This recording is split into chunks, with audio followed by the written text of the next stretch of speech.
नमस्कार दोस्तों, ई बस्ता IAS एकेडमी में आप सभी लोगों का स्वागत है। दोस्तों, उत्तर प्रदेश लोक सेवा आयोग द्वारा 14 मई को आयोजित होने वाली प्रारंभिक परीक्षा को ध्यान में रखते हुए यह सीरीज हम लोग चला रहे हैं। इसमें घटना चक्र दृष्टि 2023 की जो करंट अफेयर्स की मैगजीन है उसको हम लोग कवर कर रहे हैं। किसी एक मैगजीन को यदि आप कर लेते हैं जिसका ईयरली संकलन है, उसमें क्या होगा कि आप लगभग 90% क्वेश्चन को कवर कर लेंगे। तो मेरी सलाह होगी किसी एक बुक को बार बार पढ़िए, वह आपके लिए बेहतर होगी।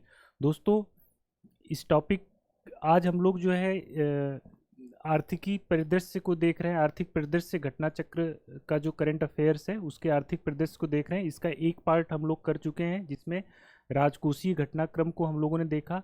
इसमें जो है हम लोग प्रमुख नीतिगत दस्तावेज जैसे कि मौद्रिक नीति, एक तरह से कह सकते हैं कि राजकोषीय घटनाक्रम को हम लोगों ने देख लिया है। अब हम लोग मौद्रिक घटनाक्रम को देखेंगे, जिसमें सबसे पहले आपका जो है मौद्रिक नीति वक्तव्य 2023-24 यानी जो हाल ही में जो मौद्रिक नीति आई है उससे संबंधित अपडेट क्या है, ये यहाँ से क्वेश्चन आपका रहता है, तो इसको ध्यान से देखिए। तो दोस्तों, जो मौद्रिक नीति है, तो यह जो मौद्रिक नीति समिति है, ठीक, मौद्रिक नीति समिति ने जो है हाल ही में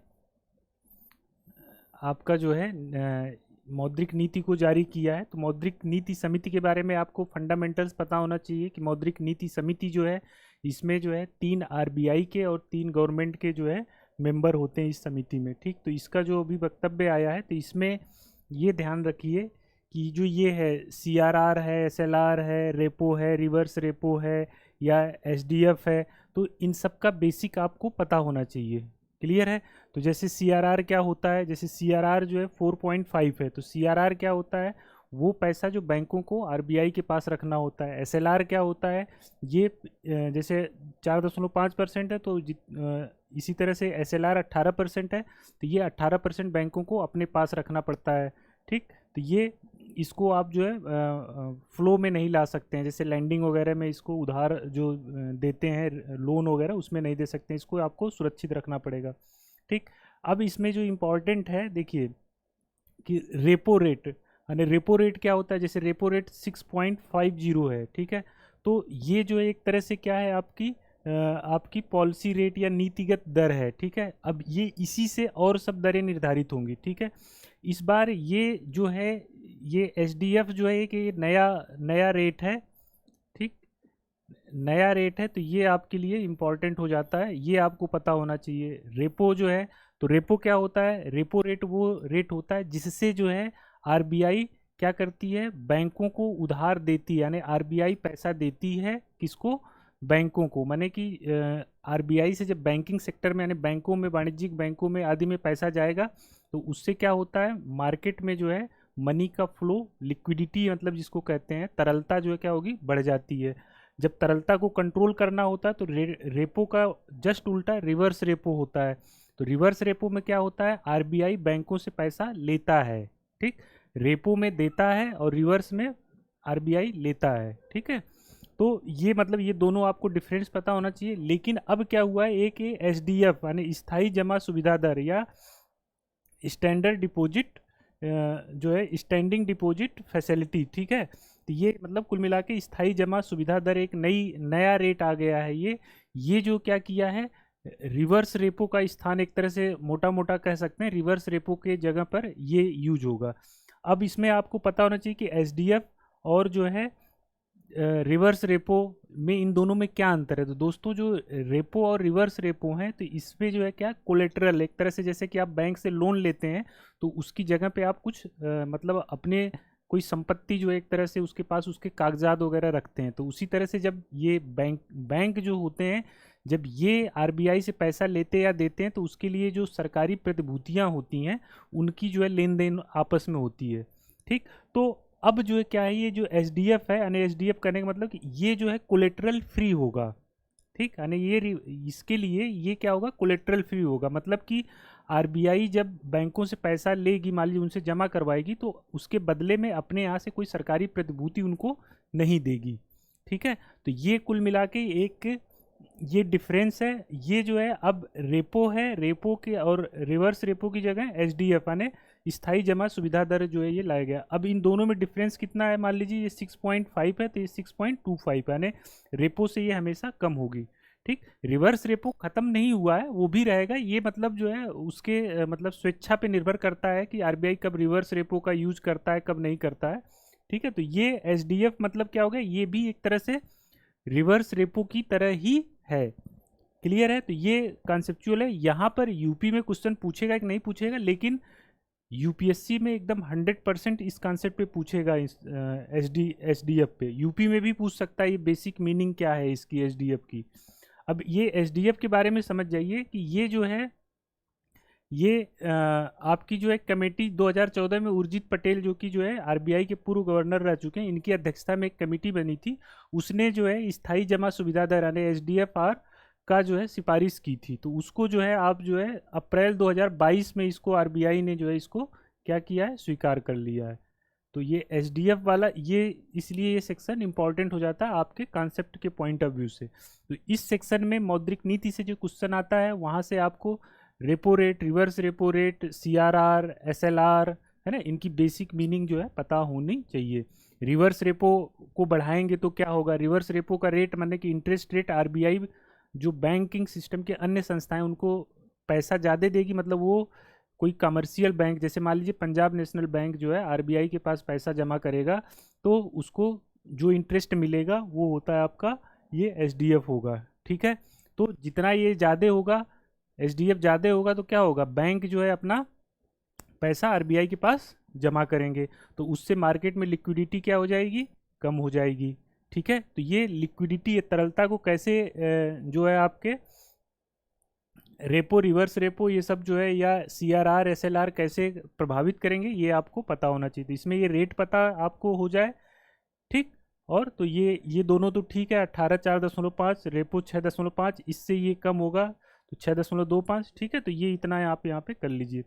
नेक्स्ट न्यूज है city finance ranking 2022। City finance ranking 2022 ये कोई खास इंपॉर्टेंट नहीं है।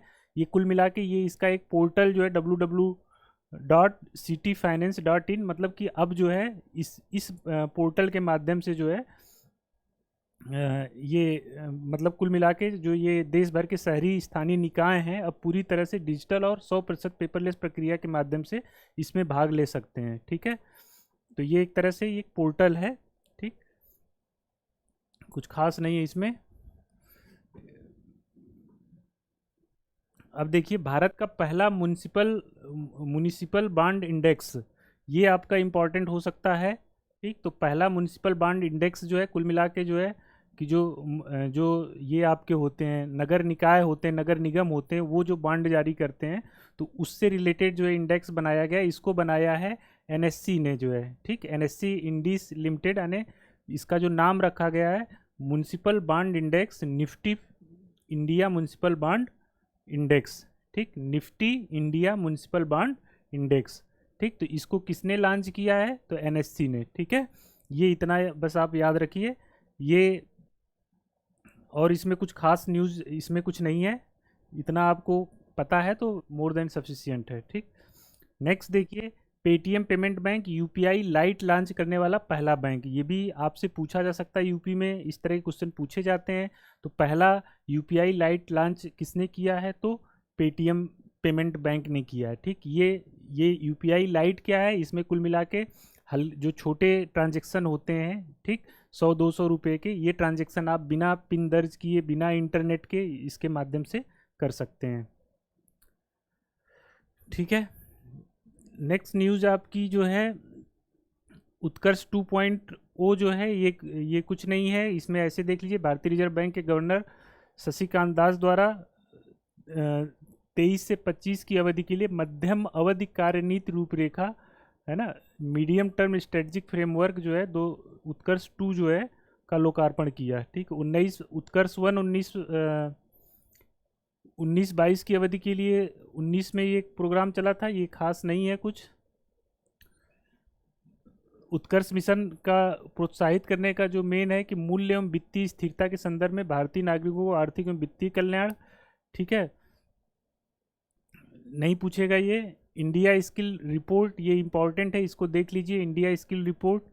ठीक, इंडिया स्किल रिपोर्ट में जो ये बताया गया है कि जो हमारे यहाँ नियोजनीयता है ना, नियोजनीयता यानी एम्प्लॉयबिलिटी है, उसकी क्या स्थिति है, ठीक है, कहाँ पर किस राज्य में जो है नियोजन योग्य मतलब एम्प्लॉयबल जो है लोग ज़्यादा हैं, इस तरह के डेटाज हैं इसमें, तो ये इम्पॉर्टेंट है। तो इसको देख लेते हैं हम लोग जो है। देखिए, रिपोर्ट के अनुसार नियोजनीय प्रतिभा यानी एम्प्लॉयबल टैलेंट जो है के संदर्भ में बीकॉम जो किया होता है वो उसके लोग जो है सबसे ज़्यादा जो है नियोजनीय है यानी एम्प्लॉयबल है, यानी इनको रोजगार मिलने की संभावना सबसे ज़्यादा होती है। जब एमबीए दूसरे स्थान पर है, मतलब किस सेक्टर में के लोग जो है ज़्यादा एम्प्लॉयमेंट पा सकते हैं, तो ये है सर्वाधिक नियोजन गतिविधि यानी हायरिंग एक्टिविटी जो है सबसे ज़्यादा किस राज्य में हुई है, तो ये है संभावना वाले 3 राज्य। सबसे ज़्यादा महाराष्ट्र है, इंपॉर्टेंट हो सकता है आपका, महाराष्ट्र है, फिर कर्नाटक है, फिर दिल्ली एनसीआर है।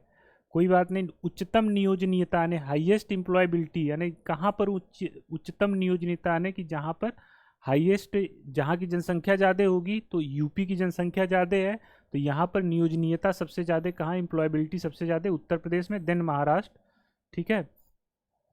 जो शहर के पॉइंट ऑफ व्यू से देखें तो मुंबई है, कोई बात नहीं। और इसमें और यदि हम कुछ देखना चाहें जो है डाटा रिपोर्ट में, कार्य सहभागिता में 67% पुरुषों का योगदान है, 33% महिलाएं हैं, कोई कोई खास बात नहीं है इसमें। और देखते हैं, रोजगार योग्य महिलाओं की सर्वाधिक प्रतिशतता राजस्थान में, यानी कि रोजगार योग्य यानी रोजगार के लिए योग्य जो महिलाएं सबसे ज़्यादा कहाँ पर है, राजस्थान में है। दूसरे स्थान पर उत्तर प्रदेश है। पुरुषों की रोजगार योग्य प्रतिभा की उच्चतम सांद्रता गाजियाबाद में, यानी रोजगार योग्य, जबकि महिलाओं की प्रतिभा के सर्वाधिक जो है योग्य प्रतिभा, रोजगार योग्य प्रतिभा का सांद्रण कहाँ पे, तिरुपति में है। मे भी ये क्वेश्चन पूछा जा सकता है, चूंकि यूपी से रिलेटेड है, तो ये बात आप एक बार देख सकते हैं, एक बार दिमाग में रख सकते हैं इस बात को, ठीक।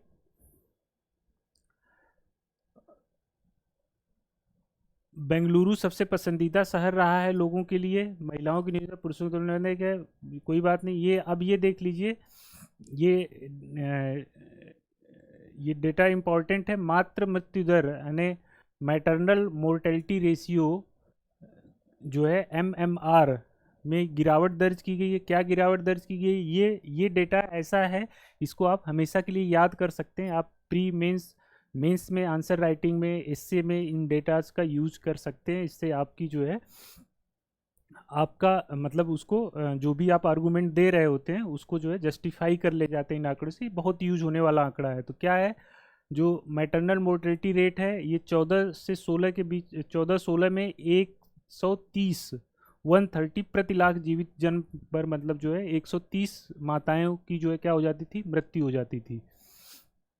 ये घटकर जो है 18-20 में 97 प्रति लाख जीवित जन्म हो गया, यानी कि 1 लाख जीवित जन्म पर मतलब कितना हो गया, 97 हो गया। तो ये इंपॉर्टेंट डाटा है, 97 जो है इसको याद कर लीजिए। और ये जो है कुल मिला के जो ये एसडीजी का लक्ष्य है, एसडीजी के लक्ष्य में जो है ये पूर्व में 6 राज्य थे जिनका जो है मतलब जो है एसडीजी का जो टारगेट है कि मातृ मृत्यु दर कितना होना चाहिए, तो उसमें जो है ये आपके राज्य हो गए हैं। केरल है, इसमें 19 है मातृ मृत्यु दर, महाराष्ट्र 33, तो सबसे ज़्यादा एमएमआर सबसे कम कहाँ पर है, तो दोस्तों केरल में 19 है। तो ये इंपॉर्टेंट हो जाता है, ठीक। अब देख लेते हैं, ये यहाँ पर जो आंकड़ा है, भारत में इस समय 18 से 20 में कितना है, 97 है, और यूपी में कितना है, 167 है। ये नंबर्स इतने इंपॉर्टेंट हैं कि ये पूछा जा सकता है, तो इसको याद कर लीजिए कि मैटरनल मोर्टेलिटी रेट जो है या रेशियो जो है क्या है। यूपी में 167, इंडिया में 97, सबसे कम केरल में, ठीक। केरल में कितना है आपका, 19 है। बैंक दर के आधार पर स्वर्ण की कीमत, तो दोस्तों ये भी इम्पॉर्टेंट है। वन लाइनर क्वेश्चन आपसे यूपी में यदि पूछा जाता है, तो केरल देश का पहला बैंक राज्य हो गया है जो बैंक रेट के आधार पर जो है एक समान स्वर्ण कीमत, यूनिफॉर्म गोल्ड प्राइस को जो है क्या करेगा, तय करेगा, लागू करने में ये करने वाला राज्य ये पहला हो गया। यहाँ का जो है दो एक है ज्वेल प्रमुख jeweller Malabar gold and diamonds, Malabar gold and all Kerala gold and silver merchant association ने ये मिलकर तय किया है। अभी एक समान दर केरल में है। अब ये पूरे इंडिया में जहाँ भी इनके स्टोर होंगे समान रेट से जो है इसको, मालाबार गोल्ड एंड केरला ने अपनी वन इंडिया वन गोल्ड नीति के साथ देश भर में अपने सभी स्टोर्स पर एक समान स्वर्ण की कीमत लागू करने की पहल की है। ठीक है, तो वो उतना ही है कि एक समान स्वर्ण प्राइस को लागू करने वाला राज्य कौन सा, पहले तो केरल है। भारत का पहला अंतर्राष्ट्रीय बुलियन एक्सचेंज। तो दोस्तों ये इस तरह के कुछ अनोखे क्वेश्चन जो है वन लाइन टाइप के कि जो सीधे सीधे टिक करना है वो आ जाता है। तो भारत का पहला अंतर्राष्ट्रीय बुलियन एक्सचेंज जो है गिफ्ट सिटी गांधीनगर, ठीक है, गिफ्ट सिटी गांधीनगर में जो है इसको स्थापित किया जाएगा। ठीक है, गांधीनगर में ही जो है आपकी गिफ्ट सिटी है, यानी इंटरनेशनल फाइनेंस टेक सिटी यानी गिफ्ट सिटी, यहीं पर जो है ये स्थापित किया जाएगा। इसमें इतना ही जानिए, इससे ज़्यादा आपको जानने की ज़रूरत नहीं है। नेक्स्ट देखते हैं,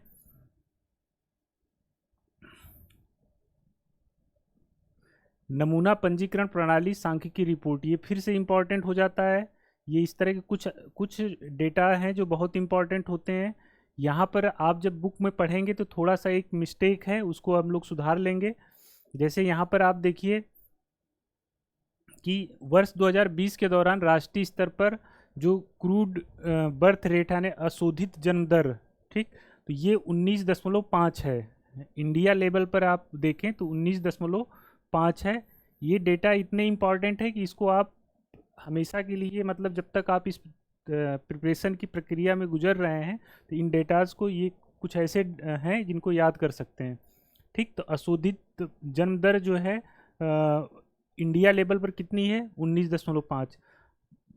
आपका जो है एमएमआर कितना था, मातृ मृत्यु दर कितना था, 97। ठीक है, यूपी में कितना था, 167। तो ये इस तरह के आंकड़े आपको याद होने चाहिए जिसका आप यूज कर सकते हैं। तो ये 19.5 है। ठीक, 0.2 अंकों की इसमें गिरावट दर्ज की गई है। अब बड़े राज्यों और केंद्र शासित प्रदेशों में देखें तो अशोधित जन्म दर जो है सबसे ज़्यादा कहाँ पर है, बिहार में है, यानी बिहार में 25.5 है, जबकि ये केरल में 13.2 न्यूनतम दर्ज की गई। तो ये दोस्तों जो केरल में न्यूनतम दर्ज की गई है, ये ध्यान रखिएगा, जो ये ग्रुप बना है बड़े राज्यों का समूह, ठीक, उसमें है। सबसे कम ये नहीं है। सबसे कम जो है आपके राज्य में देखेंगे तो गोवा आ जाएगा। उस सबसे और कम कहाँ पे है, आपका जो है अंडमान निकोबार में सबसे कम है। ठीक है, तो ये यहाँ पे ध्यान रखिएगा, ये बड़े राज्यों में ये केरल है। ठीक, मृत्यु दर में देखें तो मृत्यु दर देखिए जैसे कि ये कितनी रही है, 6 रही है इंडिया लेवल पर। ठीक है,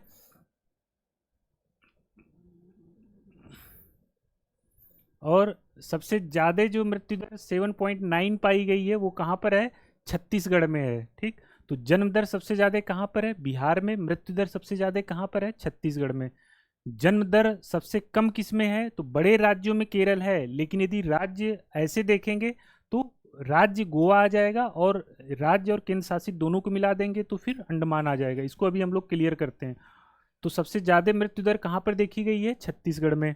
सबसे कम मृत्यु दर कहाँ पर है, दिल्ली में। तो ये आंकड़े जो है आपके, इस तरह के क्वेश्चन यूपी में पूछा जाता है, इसलिए इसको 2-4 आंकड़े हैं। मैं वैसे भी बहुत ज़्यादा आंकड़े आपको नहीं कहूँगा कि याद करिए। ठीक, तो ये इतना, लेकिन इसको ज़रूर कर लीजिए क्योंकि ये बहुत काम का है। ठीक, ये सब और छोड़ दीजिए। जन्म के समय उच्चतम लिंगानुपात केरल में है, न्यूनतम उत्तराखंड में, ये सब नहीं पूछेगा। ये देख लीजिए TFR। ठीक है, तो राष्ट्रीय स्तर पर कुल प्रजनन दर यानी टोटल फर्टिलिटी रेट जो है आपका 2020 में घटकर कितना हो गया, 2 हो गया, जबकि 19 में कितना था, 2.1। तो अब जो है TFR या जो है ये जो कितना हो गया टोटल ये 2 हो गया। ये नंबर्स याद कर लीजिए। और ये जो उच्चतम प्रजनन दर है, जो फर्टिलिटी रेट हाईएस्ट है, वो कहाँ पर है, बिहार में है। तो बिहार में जन्म दर भी अधिक है, टोटल फर्टिलिटी रेट भी अधिक है। ठीक, न्यूनतम जो है, जबकि न्यूनतम जो है दिल्ली, तमिलनाडु, पश्चिम बंगाल प्रत्येक में 1.4 दर्ज किया गया है। ठीक है, तो ये अब देखिए यहाँ पर जो ये मैं ये बता रहा था कि ये थोड़ा सा गड़बड़ है, तो इसको ये देख लीजिए कि ये 20 के संदर्भ में शीर्ष जन्म दर वाले कितने हैं, बिहार 25.5, फिर उसके बाद दूसरे नंबर पर उत्तर प्रदेश है 25.1।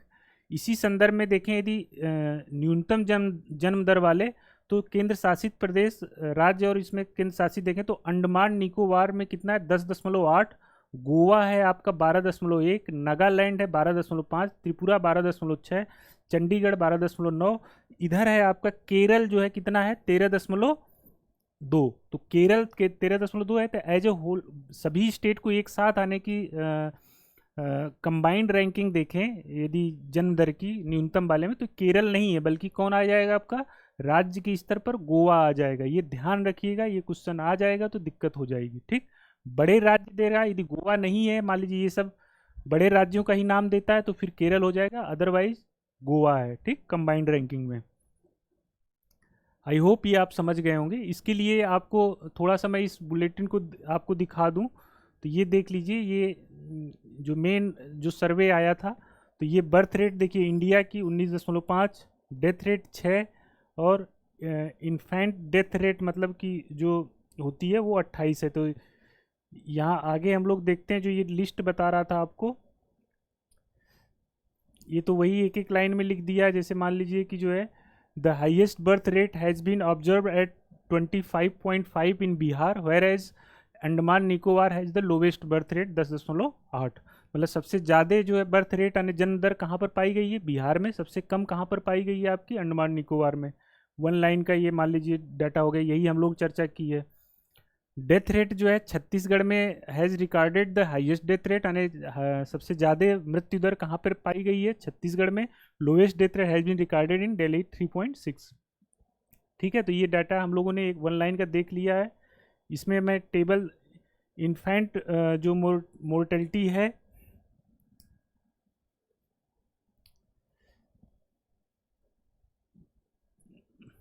इन्फेंट मोर्टेलिटी यानी मतलब जो आईएमआर, तो ये जो है IMR maximum has been reported Madhya Pradesh. तो मध्य प्रदेश में जो है जो आपका जो है नवजात शिशु मृत्यु दर होती है ना, इन्फेंट मतलब नवजात, तो ये जो है ये सबसे ज़्यादा कहाँ पर है, एमपी में है। ये डाटा आप वहाँ पर नहीं मिला तो इसको आप जो है नोट कर सकते हैं। एमपी में नवजात शिशु जो है मृत्यु दर जो है सबसे क्या है,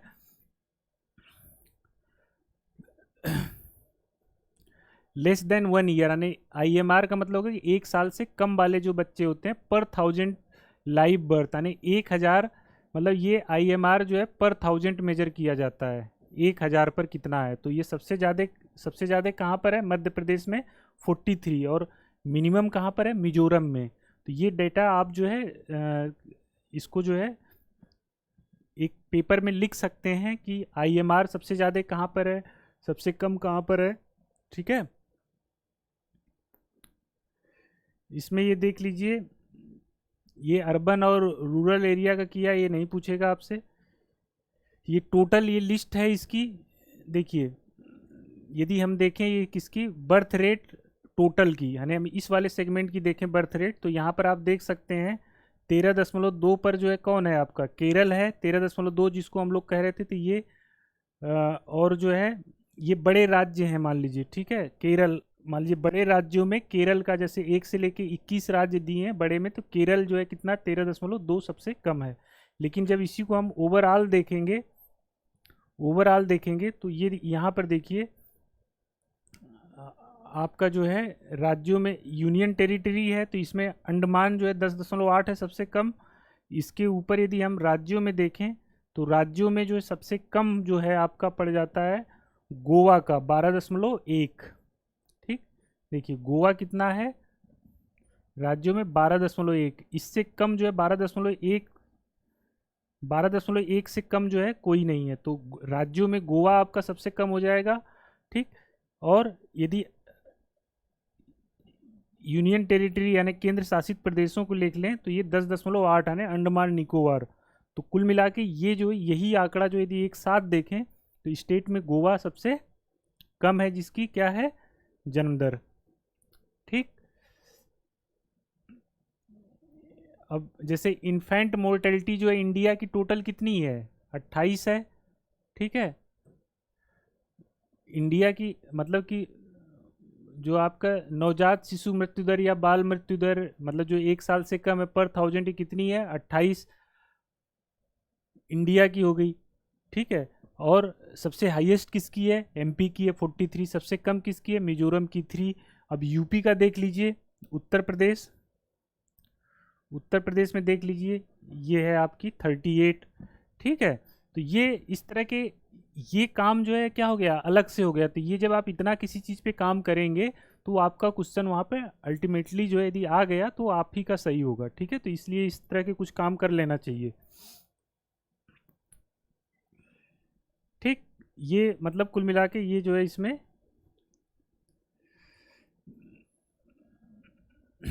यही ये आंकड़ा दिया हुआ था।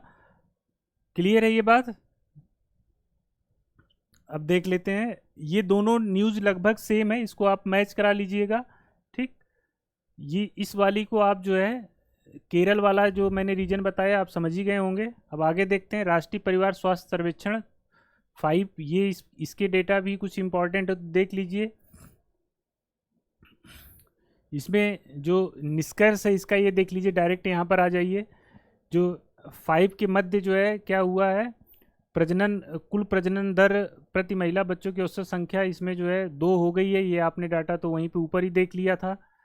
इधर देख लीजिए, भारत में सिर्फ 5 राज्यों में प्रजनन क्षमता की प्रतिस्थापन दर यानी रिप्लेसमेंट लेवल ऑफ फर्टिलिटी 2.1 यानी टीएफआर जो होता है 2.1 को जो माना जाता है प्रतिस्थापन दर, ठीक है। यानी कि 2.1 जो है यदि रहेगी तो जनसंख्या क्या हो एक दूसरे वो जो है जितने जन्म मतलब जो है कंटिन्यूस एक उस पर बनी रहेगी, ठीक है।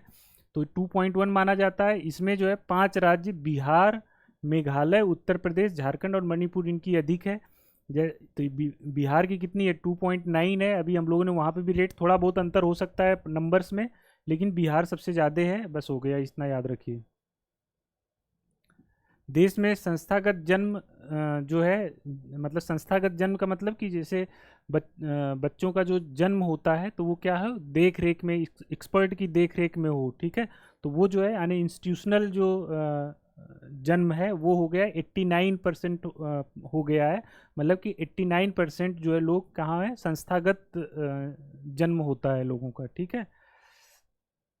संस्थागत जन्म में सर्वाधिक वृद्धि जो है किसमें, अरुणाचल प्रदेश में की गई देखी गई है, ये नहीं पूछेगा।